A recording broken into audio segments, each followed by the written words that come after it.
এই আন্দোলনে যদি আমার মৃত্যু হয়, আমার লাশটা আমার পরিবারের কাছে পৌঁছে দিয়েন। চারদিকে মুহুর মুহুর গুলির শব্দ আর টিয়ার গ্যাসের ধোঁয়ায় যখন দম আটকে আসছিল, তখন পকেট থেকে ফোন বের করে ঠিক এই ভিডিও রেকর্ডটি করেছিলেন তামিম ইকবাল। তেজগাঁও কলেজের এই ছাত্র সেদিন যমুনা ফিউচার পার্কের পকেট গেটের উল্টো পাশের একটি গলিতে দাঁড়িয়ে মৃত্যুকে দেখেছিলেন খুব কাছ থেকে, কিন্তু বুকে ছিল একটাই সংকল্প, মরব, শেখ হাসিনার পতন করেই মরব। আপনার বসুন্ধরা গেটের আপনার যমুনা ফিউচার পার্কের পকেট গেটের অপোজিট পাশে আমার অবস্থান ছিল এবং আমরা গুটি কয়েকজন নেতাকর্মী ছিলাম। সেদিন সাধারণ শিক্ষার্থীরা সেভাবে ছিল না। সেদিন আমাদের সামনে থেকে বিজিবি, র্যাব, পুলিশ এমনভাবে গুলি করতেছিল, মনে হচ্ছিল আজকেই বোধহয় আমার জীবনের শেষ দিন। এবং আমি সেই সময়টাতে আসলে কর্তব্য বিমূঢ় হয়ে পড়ি। আমার মনে হচ্ছিল দুই দিক থেকে গুলি হচ্ছে, আমি বুঝি এখনই মৃত্যুবরণ করবো। এবং সেই সময় আমি আমার মোবাইল বের করে আমি একটা ভিডিও রেকর্ড করে রাখি এবং সেখানে আমি বলি যে আন্দোলনে যদি আমার মৃত্যু হয়, আমার লাশকে আমার পরিবারের নিকট পৌঁছে দিন। এবং সেই দিনটার কথা আমার আজও মনে পড়ে।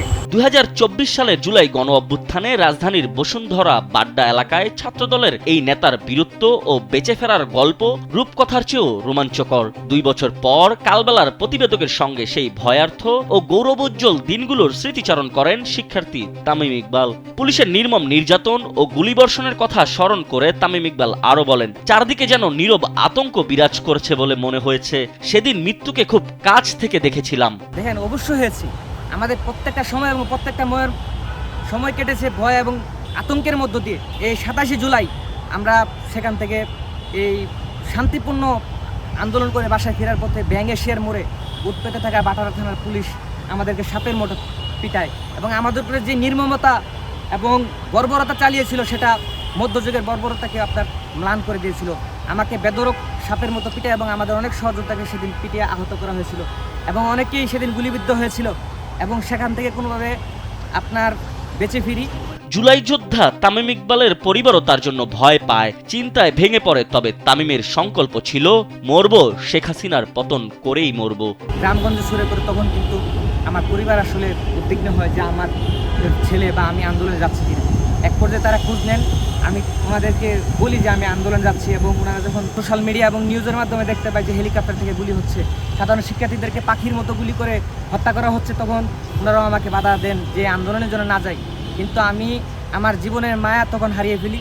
আমার এক পর্যায়ে মনে হয়েছিল হয় বাঁচবো নয় মরবই, খুনি হাসিনার পতন করবই করব। যখন দেখলাম ওয়াসিম আকরাম এবং আপনার এই আবু সাইদ শহীদ হন, তখন আমারও মনে হয়েছিল যে আমিও তাদের মতো শহীদ হব। ইন্টারনেট বন্ধ করে সাধারণ নিরস্ত্র মানুষের উপর শেখ হাসিনা যে বর্বর হামলা চালায়, তাকে মধ্যযুগীয় বর্বরতাকে হার মানিয়েছে বলে উল্লেখ করেন জুলাইয়ের এই ছাত্রনেতা। কিন্তু এক পর্যায়ে 18 জুলাই তৎকালীন খুনি হাসিনার সরকার এই ইন্টারনেটকে বন্ধ করে দেয়। ইন্টারনেট বিচ্ছিন্ন করে আমাদের সাধারণ নিরহ সাধারণ শিক্ষার্থীদের উপরে যে গণহত্যা চালানো হয়েছে, সেটা বিশ্বে বিরল হয়ে থাকবে এবং সেটা চেঙ্গিস খানের বর্বরতাকে ম্লান করে দিয়েছে। এবং এক পর্যায়ে ইন্টারনেট বন্ধ হয়ে যাওয়ার পরেও আমরা আমাদের আন্দোলন চালিয়ে যাই। তামিম ইকবাল আরও বলেন, জীবনের ঝুঁকি নিয়ে সে সময় কারফিউর মধ্যেও ঝটিকা মিছিল করেছি।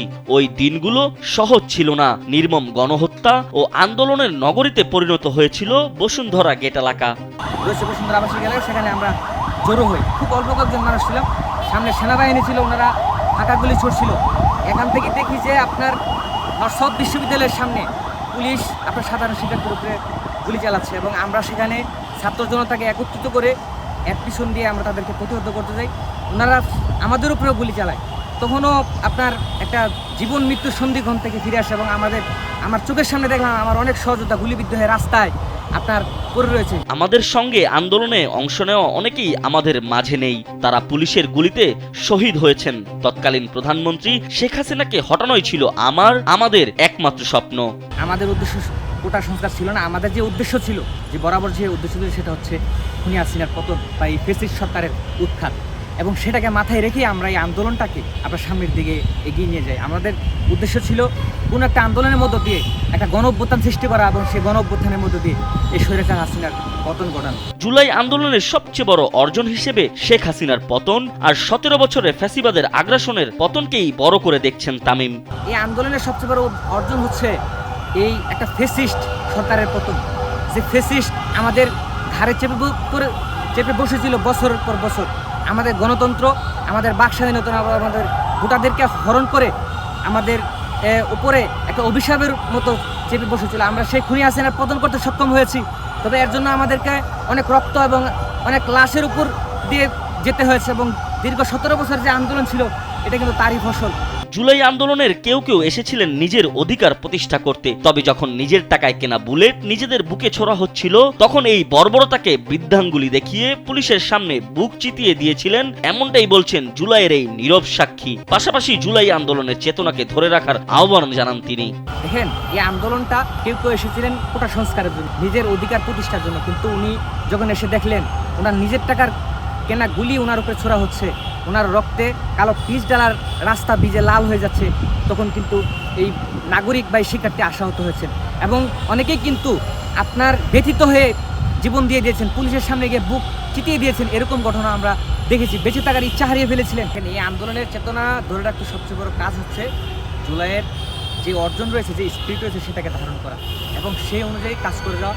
প্রথমত হচ্ছে আহত যারা রয়েছে তাদের পুনর্বাসন করা, এবং সেটা বর্তমানে অব্যাহত রয়েছে, চলমান রয়েছে, এবং অনেক আহত রয়েছে, জুলাই যোদ্ধা রয়েছে যাদের নাম কিন্তু লিস্টে আসে, তাদের এই লিস্টটাকে আপনার জুলাই যোদ্ধাদের যেই তালিকা রয়েছে সেটাকে আপনার হালনাগাদ করা এবং তাদের সুচিকিৎসা নিশ্চিত করা। আন্দোলনে অনেকেই অংশ নেননি, তবে জুলাই সফল হওয়ার পর এসেই অনেকে ক্রেডিট নিচ্ছেন বলেও দাবি করেন তিনি। আন্দোলনে অনেকেই অংশ নেয়, এটি অত্যন্ত গুরুত্বপূর্ণ বিষয়। আমরা অনেককে আন্দোলনে দেখিনি, আমরা দেখেছি রিক্সাওয়ালা, ঠেলাওয়ালা, ভ্যানওয়ালা এবং পেশাজীবী, শিক্ষক, ছাত্র সবাইকে আমরা আন্দোলনে দেখেছি। আমরা একটা গুপ্ত গোষ্ঠীকে আন্দোলনে দেখি, কিন্তু তারা 5ই আগস্টের দিন বিকেলেই তারা ক্রেডিট নিয়ে টানাটানি শুরু করে। জুলাইয়ে ফিরে যেতে পারলে কি করতেন সেটিও জানান তামিম ইকবাল। সবশেষ রাজনীতি নিয়ে তার ভাবনার কথাও জানান এই ছাত্রনেতা। যদি আমরা সেই জুলাই আগস্টের আন্দোলনে ফিরে যাওয়ার সুযোগ পেতাম, আমি যে কাজটা প্রথমে করতাম সেটা হচ্ছে, আমাদের অনেকে সহযোদ্ধা শহীদ হয়েছেন, অনেক মায়ের বুক খালি হয়েছে, আমি চেষ্টা করতাম আমার যেই সহযোদ্ধা শহীদ হয়েছেন, গুলি খেয়েছেন, তার জায়গায় আমি আমার নিজের জীবনটাকে দিয়ে দেওয়ার জন্য। গণতন্ত্র অবশ্যই থাকতে হবে, গণতন্ত্র না থাকলে সুশাসন প্রতিষ্ঠিত হবে না, এবং নাগরিক দায়িত্ব রয়েছে আমাদের। আমরা শুধুমাত্র সরকারকে নির্বাচিত করে দিয়ে দিলাম, আমাদের দায়িত্ব এখানে শেষ নয়, যেহেতু আমরা এই দেশের মালিক। সরকারকে আমাদের সব ধরনের সহযোগিতা করতে, এবং আমাদেরকে যেটা করতে হবে বুদ্ধিভিত্তিক, আমরা এই সোশ্যাল মিডিয়ার সুষ্ঠু ব্যবহার করতে হবে। ছাত্র রাজনীতি আর ছাত্র দলের সঙ্গে জুলাইয়ের আগে থেকেই যুক্ত ছিলেন বলে এই আন্দোলনে অংশ নিয়েছিলেন বলেও জানান এই ছাত্রনেতা। শাহবাগে বাংলা ব্লক ছিল, ওই দিন থেকে আমরা মূলত আন্দোলনে আপনার প্রথম সমবেত হই এবং আমরা সক্রিয় ভূমিকা রাখি। আপনার 7 জুলাই তৎকালীন সময়ে লন্ডন থেকে কেন্দ্রীয় ছাত্রদলের সাবেক সহসভাপতি ইঞ্জিনিয়ার শফিকুল বিরুদ্ধে আমাকে ফোন করেন এবং আমাকে দিক নির্দেশনা দেন যে এই আন্দোলনের সাধারণ শিক্ষার্থীদের সাথে সমবেত এবং এই আন্দোলনটাকে সামনের দিকে নিয়ে যেতে, এবং আমাদের সব যত নেতাকর্মী আছে সবাইকে নিয়ে আন্দোলনে অংশগ্রহণ করার জন্য। যে তরুণ মৃত্যুর আশঙ্কায় বলেছিলেন লাশটা আমার পরিবারের কাছে পৌঁছে দিয়েন, সেই তামিম আজও বিশ্বাস করেন জুলাই একটি আন্দোলনের নাম নয়, এটি আত্মত্যাগ, সাহস আর স্বৈরাচারের বিরুদ্ধে মাথা উঁচু করে দাঁড়ানোর ইতিহাস। সেই ইতিহাস যেন কখনোই বিকৃত না হয়, এটাই তার প্রত্যাশা। আকাশ শিকদার, কালবেলা।